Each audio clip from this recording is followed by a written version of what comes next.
The lawyer who came to force me to hand over my grandfather's $38.6 million trust didn't know I already had the one thing that could destroy everyone sitting on his side of the table. Months later, I watched him stop mid-sentence, take off his glasses, and ask for a private meeting after seeing the evidence my father never meant to hand me. My name is Marenza Vale. I was 34, serving as a logistics captain in the U.S. Army when my grandfather died. I thought I was protecting his final wish. I had no idea I was about to discover that my father's new wife hadn't just married into my family. She had been planning her way into our fortune long before she ever met him. Chapter 1. The Secret. My grandfather asked me to keep Adrian Pike's hand stopped halfway across the conference table. It was not a dramatic tremor. He did not drop the folder or lose control of his face. He simply placed the documents down slightly crooked, removed his glasses, and asked for a few minutes alone with his client. Across from him, Naomi Reddick said nothing. She did not need to. The folder contained a sworn statement from my bank security logs tied to an attempted account reset, metadata from an authorization carrying my forged signature, an email my father had forwarded without my permission, and photographs proving Adrian had known Maribel before she claimed to have met my father. That was the moment he understood this was no longer an ordinary trust dispute. A few months earlier, that same man had walked into my apartment with the confidence of someone who believed one signature could open every locked door in my life. At the time, I was carrying a secret worth nearly $39 million. I had no idea how far my father's new wife was willing to go to reach it. My grandfather, Silas Vale, died on February 18, 2025, after 20 months of pancreatic cancer. I was 34 years old, a logistics captain in the United States Army, stationed at Fort Bliss and living in an apartment off post in El Paso. When the call came, I was reviewing a shipment discrepancy in my office. The nurse said my name softly before telling me he was gone. I already knew. For 9 months, I had learned the difference between the silence of sleep and the silence of a body giving up. I drove to San Antonio that night. My mother, Corinne, had left when I was 5. My father, Graham, was always chasing a contract, opening a business, saving a business, or explaining why the next project would finally change everything. My grandparents raised me in the spaces between his promises. My grandmother, Judith, died in 2010. After that, Silas became the person I called first. He was not affectionate in obvious ways. He fixed my car before I knew something was wrong with it. He sent money before I admitted I needed help. He remembered the dates of my evaluations, my transfers, and every promotion I tried to pretend did not matter. During the last 9 months of his illness, I used 4 periods of leave totaling 41 days. I knew he would only take his medication with cold apple juice. I knew his jaw tightened when his pain was worse than he admitted. I knew the night nurse was named Carla and that the dosage changed every Thursday. When his eyesight weakened, I read him the business section and the sports page. One night, I slept in the chair beside his bed, woke before dawn, and logged into work from the hospital cafeteria. Silas saw the laptop and frowned. "You are supposed to be on leave," he said. I told him leave did not make supply problems disappear. He looked at me for a long moment, then said that was exactly why he trusted me. His funeral was held on February 24th. My father arrived with his fiancée, Maribel Crane. Graham was 58, Maribel was 49. They moved through the church like a carefully rehearsed couple. My father accepted condolences with both hands. He told people he and Silas had talked often near the end. I stood 3 feet away and listened. Graham did not know the name of Silas's oncologist. He did not know his father had stopped driving the previous fall. He did not know Silas had been unable to eat solid food during his final weeks. He had visited 3 times in 9 months. I did not correct him. Watching him cry was not what hurt. What hurt was hearing him describe a closeness he had not chosen while Silas was alive. Maribel performed grief beautifully. She guided guests to their seats, accepted flowers, organized food, and rested one hand on Graham's shoulder whenever someone important approached. She called my grandfather Dad, though she had met him only a handful of times. She also watched Harold Kessler, Silas's attorney. She watched Elaine Porter, his former accountant. She listened whenever someone mentioned Vail Commercial Builders, the lake house, or company shares. 3 days after the funeral, Harold asked me to meet him at his office in Austin. He closed the door, placed a thick file on the desk, and told me Silas had created a revocable living trust in 2018. He had amended it on March 14, 2024. The preliminary value was $38.6 million. It was not a pile of cash. The trust held $14.2 million in investments, $11.4 million in company shares, $9.1 million in real estate, and $3.9 million in cash and short-term bonds.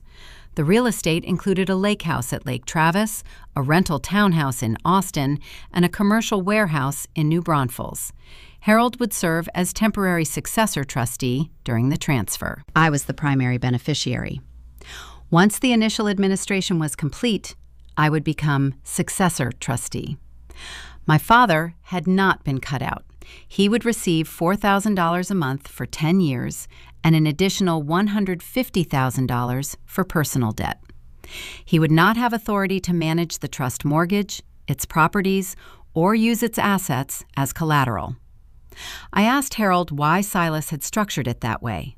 Harold folded his hands and said my grandfather did not want to punish his son. He simply did not trust Graham to recognize the difference between saving a troubled business and gambling an entire family estate. Then Harold gave me a sealed letter. Silas had instructed me not to disclose the full inventory yet. I was not to sign anything under family pressure. I was supposed to watch whether my father still made decisions in his own voice. The rest of Silas's files were to remain sealed unless someone tried to access the trust through fraud threats or litigation. Silas did not call Maddie Bell a criminal. He wrote that her questions about collateral management authority and business insurance had made him uneasy. Keeping the trust secret from my father felt like betrayal. Ignoring the warning of the man who had always shown up felt worse. Graham and Maddie Bell married on April 5th. The wedding had been planned before Silas died, so they refused to postpone it. Maddie Bell never asked me how much money there was. She was more careful than that. She said Graham was too grief-stricken to handle family paperwork. She said transparency prevented resentment. She said a family legacy should not be controlled by one person. Later, Elaine quietly told me Maddie Bell had asked whether Silas still owned shares in his former companies. When Maddie Bell found me alone near the reception hall, she lowered her voice. Silence can look a lot like control when an older man dies and one relative has all the paperwork. I told her every financial question had to go through Harold. 5 days later, she appeared at my apartment in El Paso with Adrian Pike. Adrian said he was helping my father understand his rights. He placed a family disclosure acknowledgement on my table. The document asked me to confirm that I was not withholding information affecting Graham, that I had not influenced Silas while he lacked capacity, and that I would provide trust documents upon reasonable family request. I read it once and slid it back. I said all future requests had to be sent to Harold in writing.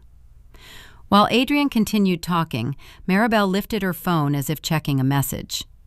After they left, I reviewed the apartment camera. Her phone had been aimed toward my mail tray, an old envelope from Graham, my desk, and a photograph of Silas and me at the lake house. The footage did not prove what she had photographed. It proved she had not come only to talk. Harold called less than 20 minutes later. Someone claiming to be a vendor compliance consultant had contacted his office about the ownership records of 2 companies Silas had invested in. The caller knew the company names, the date of Silas's death, Harold's identity, and the existence of a successor beneficiary.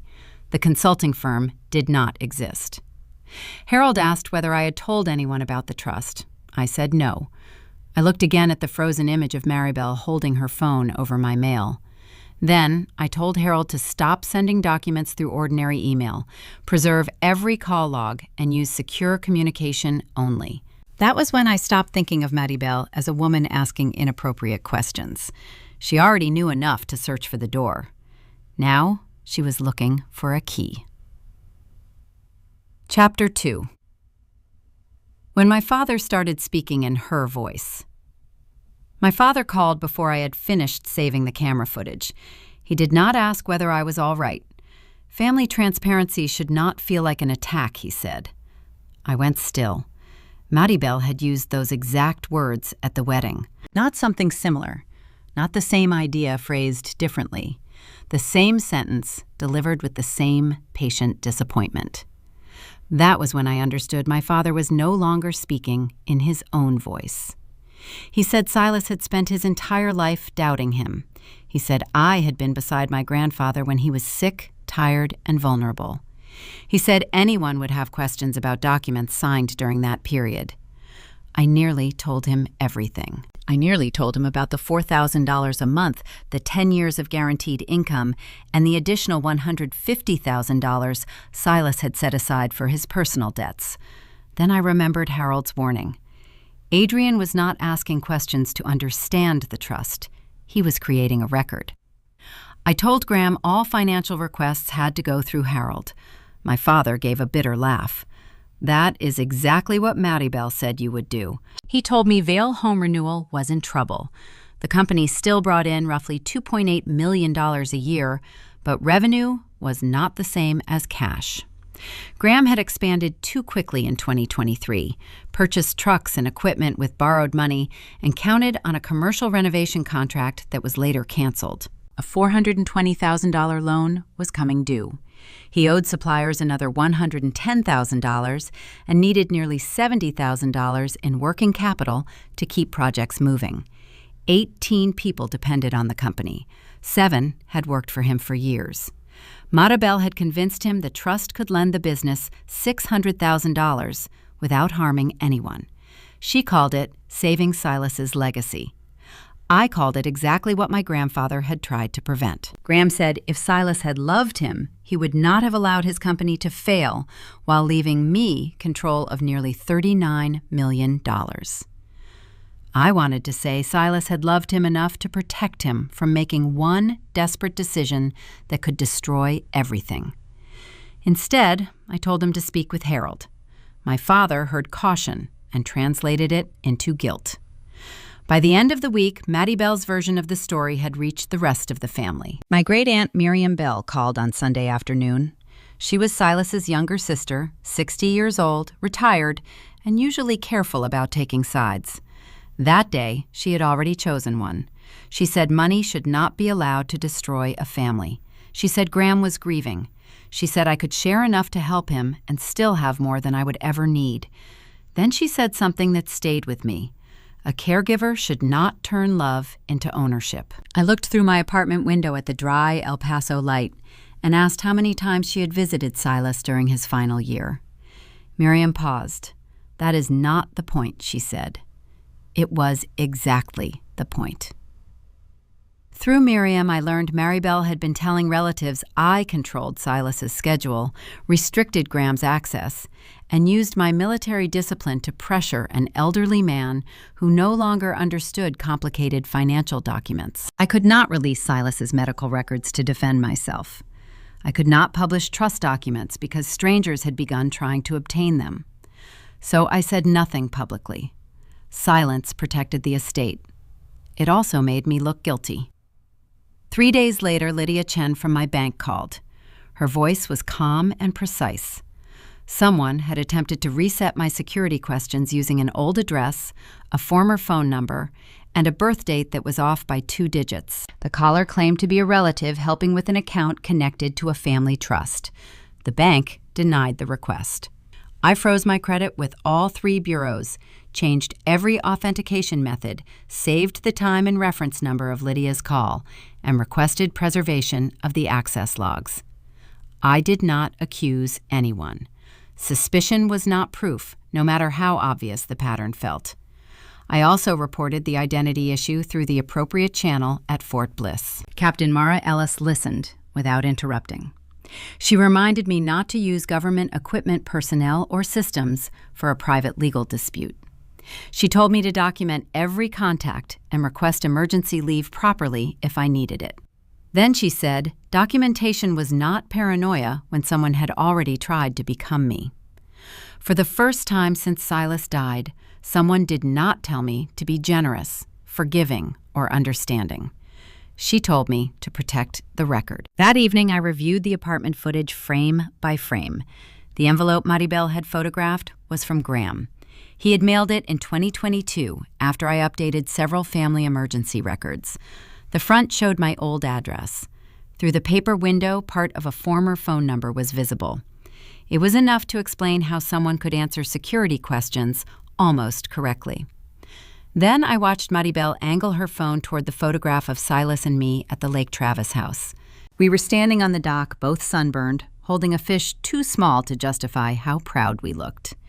Seeing her photograph, it hurt more than seeing her aim at my mail. She was not only collecting financial information, she was converting my memories into evidence for a story she wanted to control. My cousin Tamsin called the next morning. She worked in medical records administration and understood the difference between information that was accessible and information people merely believed they had a right to see. She had searched only public court filings, property records, and business registrations. Maribel had been married twice before. Her first marriage ended after a dispute involving a limited financial authorization and the sale of 2 auto parts stores. Her second husband had accused her of trying to force him into a cognitive evaluation so she could control his financial decisions. Adrian Pike's name appeared in records connected to that second dispute. Tamsin said she had more to check. I told her to stay inside public records and send nothing through work systems. 2 days later, Harold called from Austin. His voice sounded different. A document had been delivered to his office titled Limited Authorization to Release Trust Information. It carried my name and what appeared to be my signature. It authorized Adrian Pike to receive the trust amendment beneficiary records, part of the inventory, and communications between Silas and me. I told Harold I had never seen it. By that afternoon, we had hired Naomi Reddick, a trust litigation attorney based in El Paso. Naomi did not begin by accusing Maribel or Adrian. She began by preserving evidence. She requested the original digital file metadata transmission history, audit records, notary information, and server logs from the sender. She said the fastest way to weaken a strong case was to claim more than the evidence could prove. Then she turned the document toward me. The signature was good enough to fool someone who had never watched me sign my name. It was not good enough to fool me. The final stroke curved upward in a way I stopped using years earlier. I had signed that way on a military form in 2022. I opened my sent folder. The form was there. I had emailed it to Graham after he asked for updated emergency contact and insurance information. A clear scan existed in my account, his account, and a protected military archive. The protected archive had not been accessed. That left my father. I called him. I asked whether he had ever forwarded one of my military forms to Maribel. His answer came too quickly. Maribel was helping organize the family paperwork. I do not remember every attachment. I closed my eyes. I did not accuse him of forging anything. I did not ask how he could hand over my private records without telling me. Naomi later reminded me that the email did not prove Graham knew how the signature would be used, but it proved Maribel had access because he gave it to her. The person who had copied my name was not a stranger hiding outside my life. The signature had reached them through my own father. Chapter 3. The box that didn't contain a victory. 2 days later, Harold called and asked me to come to Austin. He did not explain much over the phone. He only said the conditions Silas had written into his instructions had been met. Someone had tried to use my identity to reach the trust. That meant the rest of my grandfather's files could finally be released. The box was waiting on Harold's conference table when I arrived. It was made of dark walnut, scratched along one corner with a brass latch I remembered from the desk in Silas's study. For a moment, I could not touch it. Harold sat across from me and kept his hands folded. "This is not a verdict," he said. "Your grandfather wanted you to understand that." "What is it then?" A warning assembled by a cautious man who hoped he was wrong. Inside were handwritten journals, sealed letters, trust notes, a flash drive, and a thick report prepared by a private investigator named Samuel Ortiz. There was no confession from Maribel, no document showing she had ordered someone to copy my signature, no perfect piece of evidence that could end everything. Silas had left me a direction, not a victory. I opened the first journal. His handwriting had grown smaller near the end, but it was still precise. He wrote that Maribel had known the estimated value of the Lake Travis property before Graham claimed to have discussed it with her. She had asked whether Vail Commercial Builders still carried key person insurance. She had suggested moving family holdings under one management structure. In another entry, Silas wrote that she had asked whether the lake house could be used as collateral. Then I found a sentence underlined once in black ink. I hope I am wrong. A lonely man deserves comfort. But comfort should not arrive with questions about collateral. I read it twice. Silas had not believed himself infallible. He had worried that age and experience had made him too suspicious. He had seen enough predatory deals in business to recognize patterns, but he also knew Graham was lonely. That uncertainty made the warning more frightening, not less. He had not wanted Maribel to be guilty. He had simply refused to leave us unprotected if she was. The flash drive held one video. Silas sat in his study, wearing the blue cardigan Judith had given him years earlier. His face looked thinner than I remembered, but his voice was steady. "Marenza, if you are watching this, then someone has crossed a line I hoped would remain untouched." I covered my mouth. He explained why he had chosen me. Not because I was more obedient, not because I had spent more time beside his hospital bed. He said he trusted me because I knew how to say no, including to myself. He said Graham would receive income and help with his debts because he loved his son, but he did not trust Graham to separate saving Vail home renewal from gambling the estate. Then Silas leaned closer to the camera. "Do not use this box to punish anyone because you are angry. If my concerns are wrong, close it. Let your father be happy. But if they are right, protect what I built without becoming cruel." He paused before mentioning 2013. That was the year I began my military career and discovered how quickly travel uniforms, equipment, and deposits could empty a bank account. Silas had sent me $6,800 before I admitted I was struggling. He reminded me in the video that no one should have to choose between serving and having a fair start. By the time the recording ended, I was crying. I was grateful he had trusted me. I was also angry. He had placed a fortune, a family, and an unfinished investigation in my hands, then left me to decide what justice was supposed to look like. Harold waited until I could breathe normally again. "Samuel's report is factual," he said. "No illegal recordings, no private account access, no speculation presented as proof." Samuel Ortiz was 67, a retired police investigator who had worked privately for years. He had reviewed public marriage records, property filings, business registrations, event calendars, and civil cases. He had photographed Maribel and Adrián only in public locations. The report showed them meeting at least 3 times in 2023. One photograph was dated July 2023. Maribel and Adrián were leaving a restaurant near the office of the asset management firm Silas used. Graham claimed he had not met Maribel until November. The photograph did not prove what they discussed. It proved their relationship began earlier than either of them had admitted.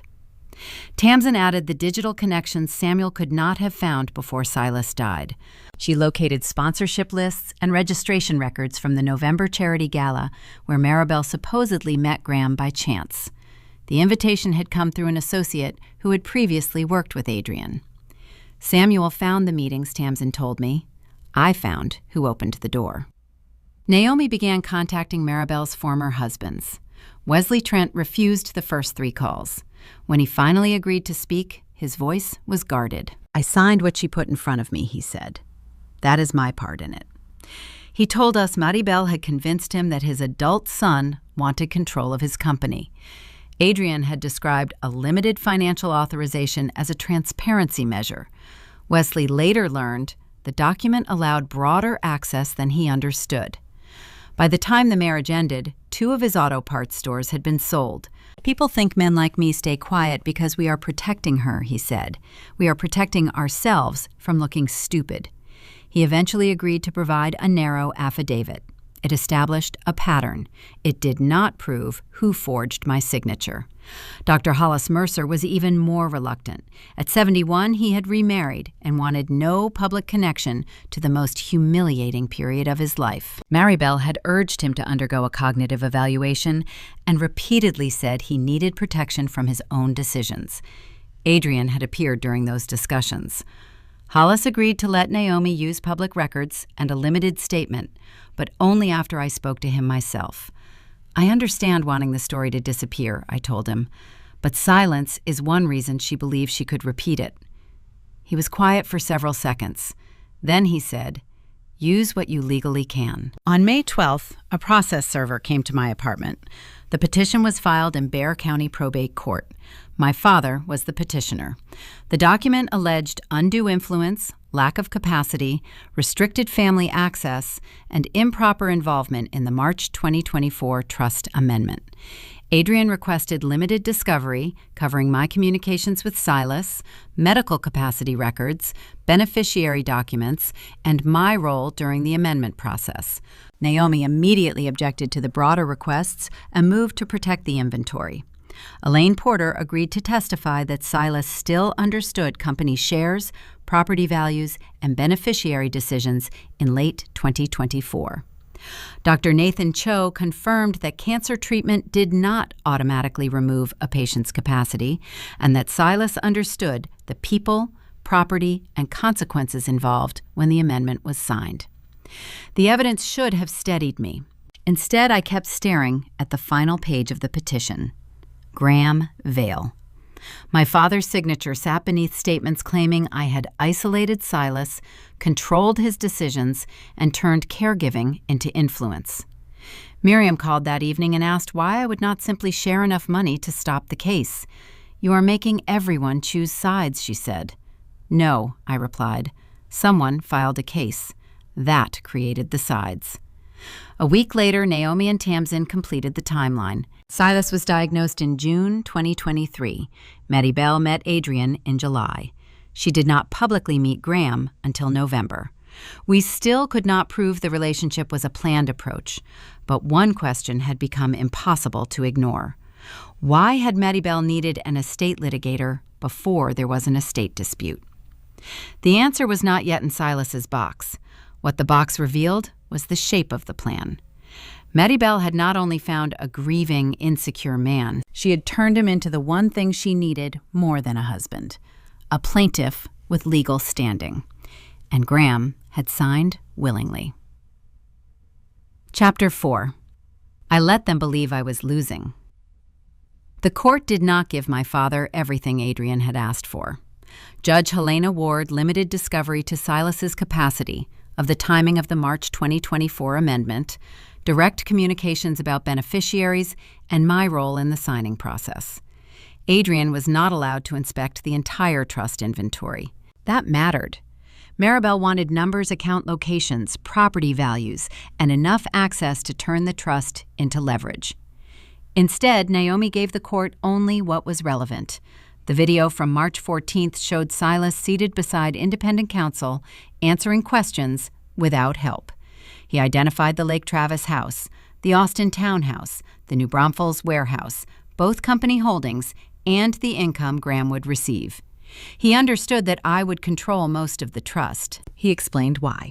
Dr. Nathan Cho confirmed that Silas's treatment had not prevented him from understanding people, property, or consequences. Elaine Porter testified that Silas still reviewed financial reports and corrected valuation errors late in 2024. The evidence was strong. It was not enough to end the case immediately. Adrian shifted from arguing that Silas had been confused to suggesting I had shaped his fears over time. The accusation changed, but the target remained me. Between legal meetings, I returned to Fort Bliss and tried to behave as though my family was not attempting to turn 18 months of caregiving into evidence of manipulation. One morning, after less than 4 hours of sleep, I entered the wrong unit number on a logistics inventory report. A sergeant caught it before the report was submitted. No shipment was delayed, no equipment was misplaced. Still, I stared at the correction until the numbers blurred. Captain Mara Ellis called me into her office that afternoon. "You need to use leave properly," she said. "I can still do my job." That is not what I said. I looked down at my hands. For weeks, I had treated exhaustion as proof that I was strong enough to carry everything. Mara leaned back in her chair. "Strength is not pretending something does not hurt you." I admitted I had considered giving Graham money just to stop the lawsuit. I told her I was afraid I would keep the trust and lose the only parent I had left. Then I said the thing I had not allowed myself to say aloud. I am angry with Silas. Mara waited. He knew my father better than I did. He knew this could happen, and he left me to finish it. She nodded once. Then be angry. After that, decide what the responsibility requires. I took 2 days of leave. I finished the timeline Naomi needed, preserved every email, and prepared for mediation. I did not offer to rescue Vale Home Renewal. Maribel had already begun using the company's employees as emotional pressure. A man named Russell Dean called me from San Antonio. He had worked for Graham for 11 years. He was careful and embarrassed. "Ms. Vale, I am not calling to threaten you. I know. Your father says the company may not make payroll this summer. Russell told me about the 18 employees, the apprentices with young children, and the 7 people who had stayed through every difficult year. He asked whether the trust could make a temporary loan. I felt guilty because his fear was real. He had not forged a document. He had not filed a petition. He wanted to keep his job. But a crisis did not create a right to someone else's assets. "I am sorry you were placed in the middle of this," I said. "The trust cannot be used as collateral or as leverage in the lawsuit." He was quiet. "So that is a no." "Yes." After the call, I sat alone in my apartment and hated how cold the words sounded.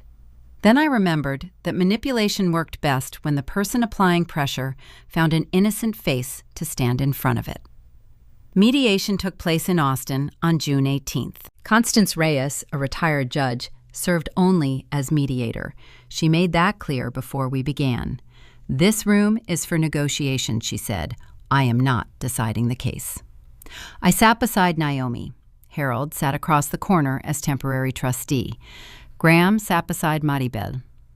Adrian proposed that my father receive co-management authority over selected assets that the trust loan Vale Home Renewal, $600,000, and that I release a limited inventory. In exchange, Graham would withdraw the petition. Naomi closed the proposal. "That is not settlement," she said. "It is control with a different label." Adrian argued that the loan would preserve jobs and protect a company connected to the Vale name. Harold responded that Silas had specifically prohibited using trust property to secure Graham's business obligations. Then Harold disclosed only what was necessary. Silas had undergone an independent capacity review. Graham had not been disinherited. Samuel Ortiz had been hired before the amendment. The limited authorization was under examination. At the mention of Samuel, Maribel's expression changed, only for a second. Her fingers tightened around her pen, then relaxed. Constance turned to Graham. "If your father provided income and debt relief, why do you need management authority instead of accepting what he chose to give you?" Graham looked at Adrian, then at Maribel.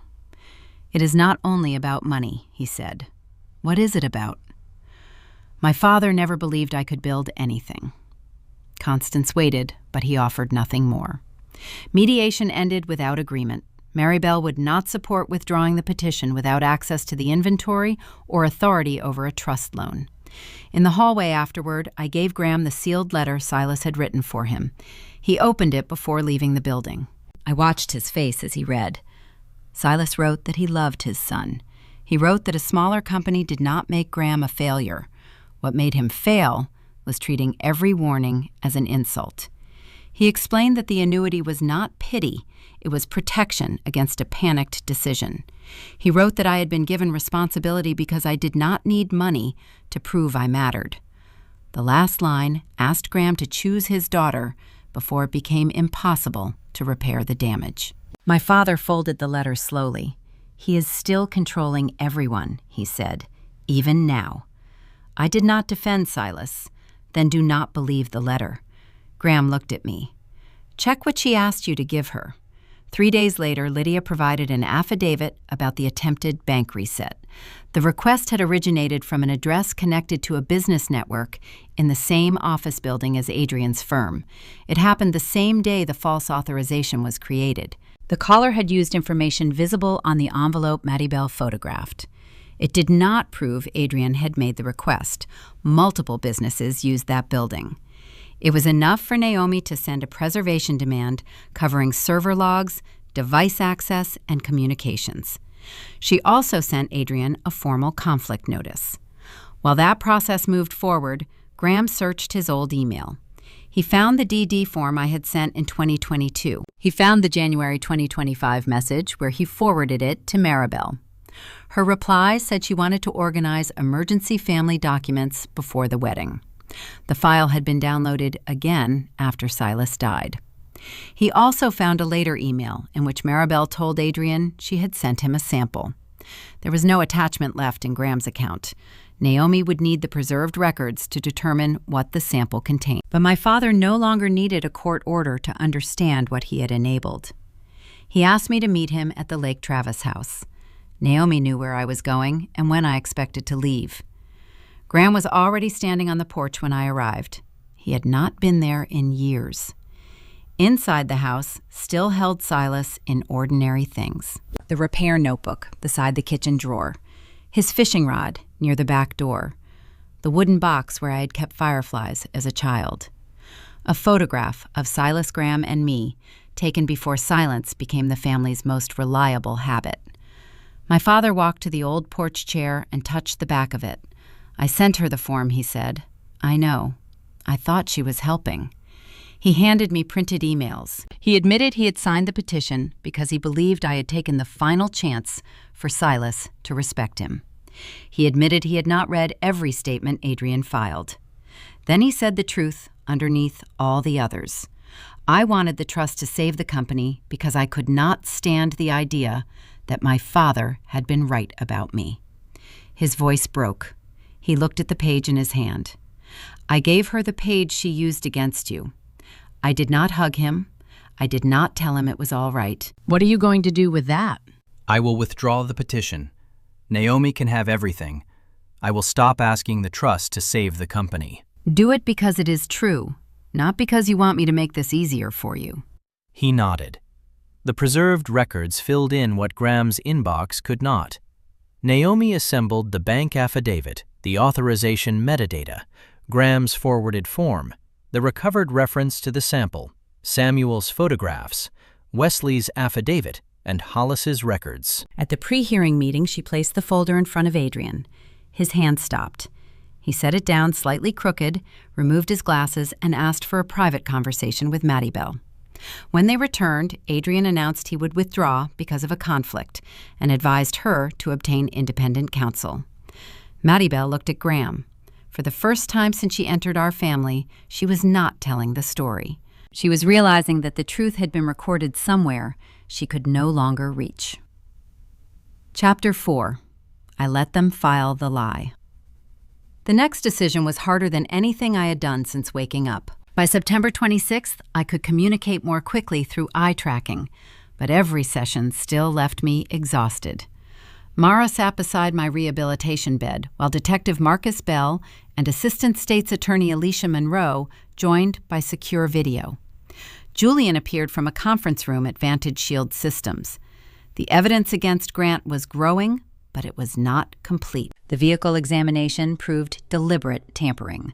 The camera footage linked Grant to Graham. Mallory's messages showed that she had provided my schedule and route. What they still needed was a direct connection between Grant and the payment, a clearer picture of what Mallory knew before the crash, and proof that the forged stock agreement was being used rather than merely prepared. I selected words on the screen. "Tell employees I am awake." Julian shook his head. "If Grant knows he may withdraw the stock transfer, destroy records, threaten Graham, or leave Chicago. He is already moving faster than the board expected. I looked toward Mara. She understood what I was asking. How much damage can he still do? Julian answered carefully. We can protect payroll, employee benefits, client data, and the production network. We cannot guarantee he will not move money through access he already has before the fraud controls catch it. I entered my condition one word at a time. No employee money. No customer data. Do not let him hurt anyone for evidence. Alicia nodded. No one is asking you to allow additional harm. If a transaction occurs before we can stop it, we preserve it. We do not create the crime. I agreed to remain silent a few days longer, not because I wanted Grant to steal more, because I needed him to believe the lie was still working. 3 days later, he formally submitted the stock transfer agreement to the board and the bank. The document claimed I had transferred 35% of my voting shares to him on September 3rd. Wesley Trent, a 44-year-old mobile notary, certified that I had signed it in a Chicago office. Mara dismantled the date before the end of the afternoon. On September 3rd, I had been in New York for an industry conference. My airline records hotel key activity conference, video, and calendar all placed me there. Then Priya examined the digital file. It had been created on September 12th, 4 days after the crash. North Star Bridge LLC had paid Wesley $9,500 shortly afterward. Mara held the document where I could see it. He did not simply make a false paper, she said. He submitted it to obtain rights he did not have. That matters. Grant used the same document and older account permissions to request access to a corporate line of credit. The bank released $175,000 before Mara and Julian learned the transfer had cleared. They did not allow it to continue. The fraud alert went into effect that morning. A second loan request for $640,000 was frozen before disbursement. The money already moved created a clear trail. $90,000 went to North Star Bridge LLC. $45,000 paid part of Grant's gambling debt. $25,000 went to Mallory. $9,500 went to Wesley Trent. $5,500 went to Carter Knox. Julian stared at the transaction report on the screen. He is paying everyone from the same chain. He thinks speed is protecting him, Mara said. It is documenting him. Carter Knox was 29, a freelance penetration tester with a prior conviction for unauthorized access. Grant had hired him to search for the Vance Innovation Trust, the Aegis licensing agreement, the succession plan, and any access key connected to the independent trustee. Priya had already isolated the section Grant was trying to reach. She replaced it with a controlled honeypot inside the company's own network. It did not install anything on Carter's device. It did not reach into his files. It simply recorded what he chose to do after Grant provided credentials. The logs captured his IP address, device fingerprint, login time, search terms, and the exact files he attempted to open. They also captured the connection between his payment and North Star Bridge LLC. Priya spoke to me through the tablet. He searched for trust distributions, trustee override keys, and IP transfer authority. He was not browsing by accident. Grant had wanted a shortcut into the structure protecting my company. Instead, he had left a digital record of what he intended to steal. At the emergency guardianship hearing, Diane and Grant tried to present themselves as the only people acting in my interest.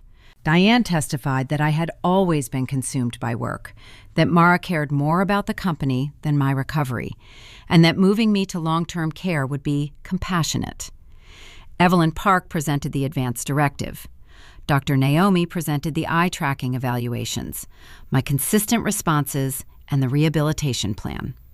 The court declined to grant Grant emergency guardianship and kept Mara in place as my healthcare proxy while my capacity continued to be evaluated. It was not the final ruling, but it stopped him from moving me.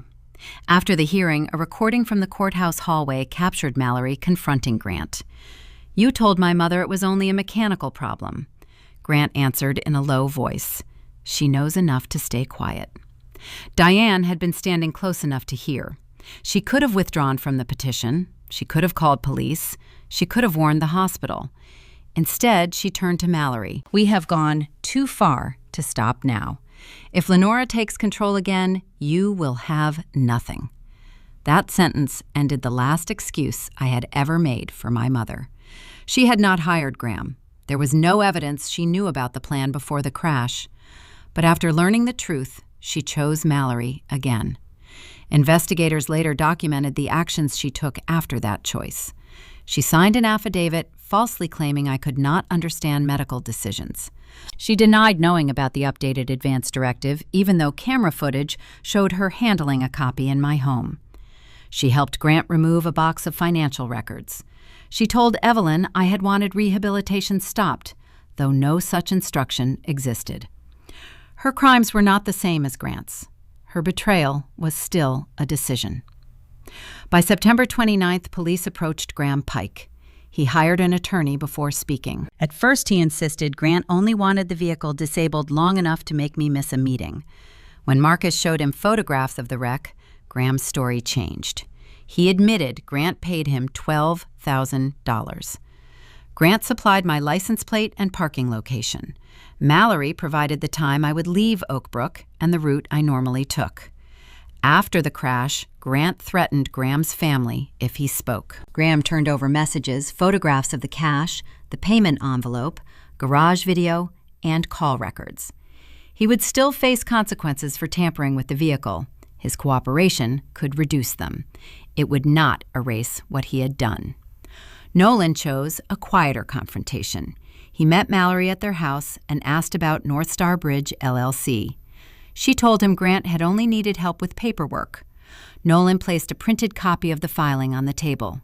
"Did you use my signature?" Mallory looked away. "You are making this bigger than it is. My name is attached to financial records I never approved. Grant said it was temporary." Nolan did not tell her what else he knew. He did not mention the message proving Grant planned to leave Chicago alone. He sent everything to his attorney, an independent forensic accountant, and his firm's compliance department. When he brought the message to Mara and me, I read it twice. Grant intended to move the money, sell Aegis, and leave Mallory holding the L. See the forged records and the transfers. For most of my life, Mallory had believed someone would rescue her from consequences. My mother had done it. I had done it. Grant had promised to do it. This time, I would not. 4 days before the board meeting, Grant demanded an emergency special session for Monday, October 6th. He wanted the board to recognize the stock transfer, appoint him interim executive chair, approve the sale of Aegis, and eliminate 27 engineering positions. Helena Ward agreed to convene the meeting so the dispute could be resolved formally. Mara filed for an emergency injunction and kept the timing confidential. By then, I had been moved into neurological rehabilitation. Dr. Naomi approved a supervised medical leave for several hours on the morning of the meeting. A specialized vehicle would take me to the office. A medical professional would remain with me. If my blood pressure or neurological symptoms worsened, I would appear by video instead. The night before, I practiced speaking. Each sentence required more breath than it should have. Mara sat beside me. "You do not have to go in person." I forced the words out slowly. "They need to see the person they tried to erase." On Monday morning, Grant walked into Vantage Shield Systems believing he was about to become the man who controlled my company. At the same time, I left the rehabilitation center through a private entrance in a wheelchair. I did not know how long my body would hold, but for the first time in 28 days, I was going back to the place that still carried my name. Chapter 5. The House She Could Never Take. Adrian withdrew from the case 4 days before the hearing. A new attorney appeared on Graham's behalf, but only to handle the remaining procedure. My father had already instructed him to withdraw the allegations of undue influence and lack of capacity. Maribel did not accept that quietly. She told Graham the emails had been misunderstood. She said Adrian had only used my signature as a sample while preparing documents. She warned that Vale Home Renewal would collapse if he walked away from the trust. Then she used the argument she knew would hurt him most. She said withdrawing would prove Silas had always been right about him. Graham still feared losing the company. He did not suddenly become brave, wise, or easy to forgive. He simply stopped giving Maribel new documents. Every email download notice and attachment he found went directly to Naomi. The evidentiary hearing took place on July 22, 2025, before Judge Helena Ward. The courtroom was smaller than people imagine when they hear the word hearing. There was no jury and no dramatic audience, just 2 counsel tables, a clerk, the judge, and a record that would preserve what each person chose to say. Naomi presented only what mattered. Silas had created the trust in 2018 and amended it on March 14, 2024. He had independent counsel. Dr. Nathan Cho confirmed that Silas understood the people in his life, the property he owned, and the consequences of changing his estate plan. Elaine Porter confirmed that he still reviewed valuations, corrected financial reports, and discussed both company holdings in detail. The video from the amendment meeting showed Silas explaining that Graham would receive $4,000 a month for 10 years and another $150,000 for debt relief. He understood that I would receive primary control. He understood why.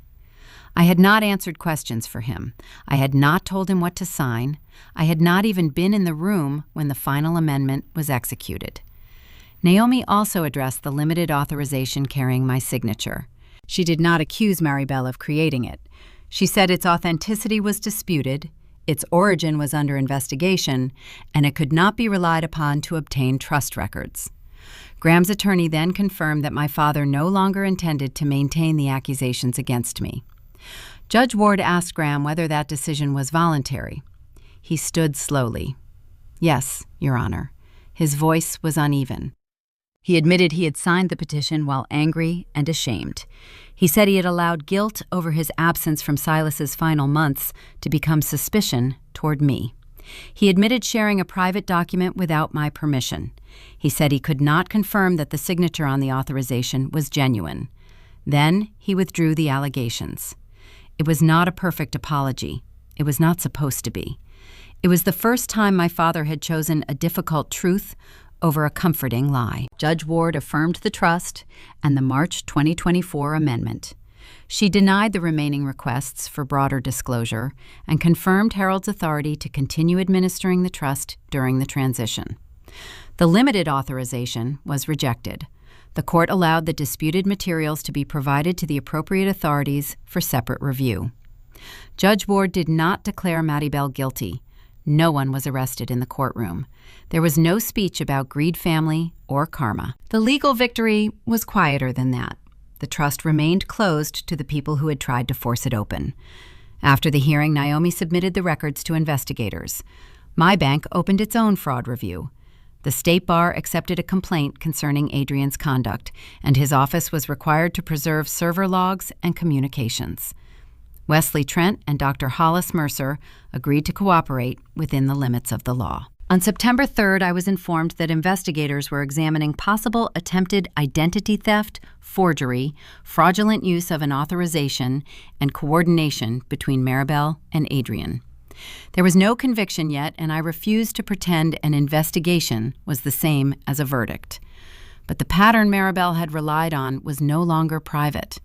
The forged paper created metadata. The bank call created logs. The former husbands she expected to remain ashamed agreed to speak. The husband she had turned into a plaintiff withdrew his claims. The lawyer she used to pressure me had to preserve his own records. She had tried to make the trust transparent. Instead, she made herself visible. Miriam sent me a message after the hearing. She said she had spoken about fairness without knowing who had actually been present during Silas's final months. She did not ask me to forgive her. I read the message and left it unanswered for several days. Some apologies deserve consideration before they receive comfort. Graham filed for divorce on August 8th. I did not use the trust to save Vail Home Renewal. He sold the expensive SUV Maribel had encouraged him to buy. He sold equipment the company did not need, moved into a smaller office, renegotiated the $420,000 loan, and arranged payment plans with suppliers. He reduced the number of active projects, but kept a core group of employees.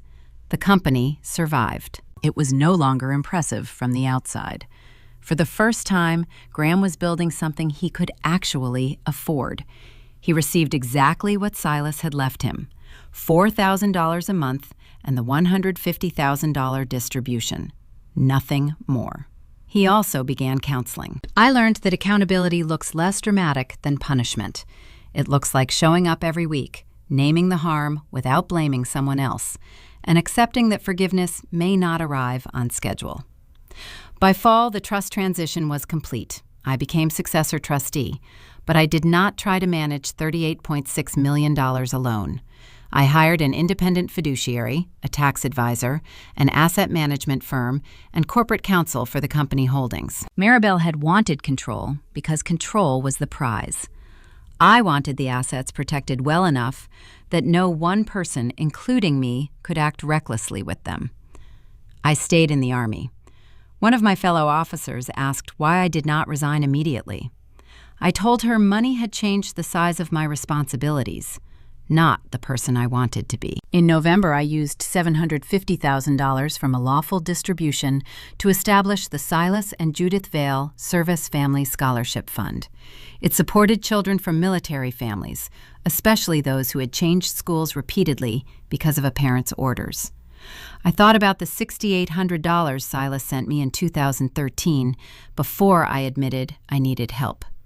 The fund was not proof that I deserved the trust. It was a way to continue something he had already begun. I repaired the Lake Travis house without erasing it. I kept the old hardwood floors, Silas's porch chair, his repair notebook, Judith's kitchenware, the fishing rod near the back door, and the wooden box where I once kept fireflies. Graham no longer had a key. The first time he came after the case, he called ahead.